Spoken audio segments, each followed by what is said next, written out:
सगळं काही संपलेलं नाही. There is still hope.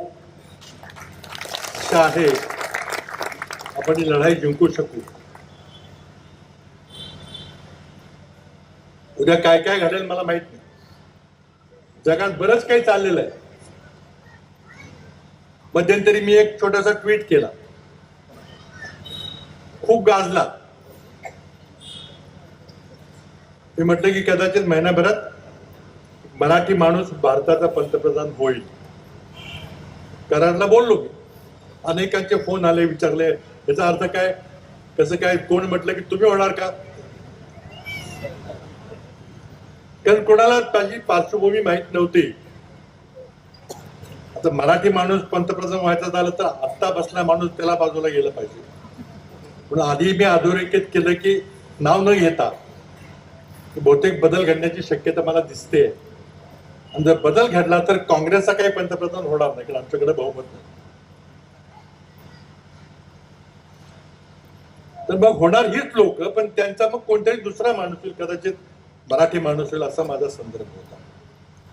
आणि माझा इशारा होता 19 डिसेंबरला. कारण 19 डिसेंबरला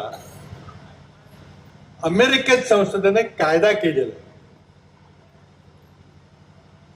19 नोव्हेंबरला कायद्यावर राष्ट्रपती ट्रम्प साहेबांनी सही केली आणि तो कायदा झाला.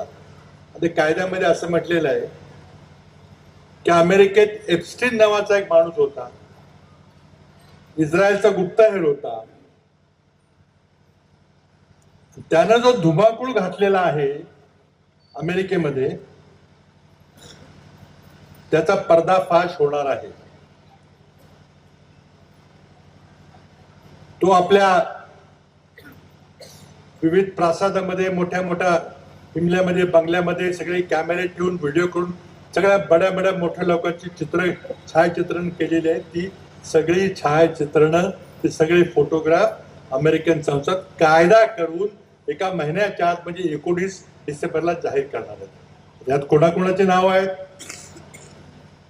सोशल मीडियावर काही नावं चालू आहेत का मला माहित नाही. पण आजच 75,000 फोटोग्राफ पब्लिश झालेले आहेत. 20,000 ईमेल्स प्रकट झालेले आहेत.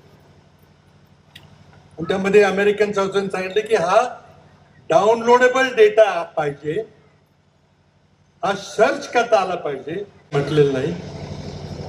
या डाउनलोडेबल आणि सर्चेबल ही माहिती असेल, पण कोण कितीही मोठा व्यक्ती असला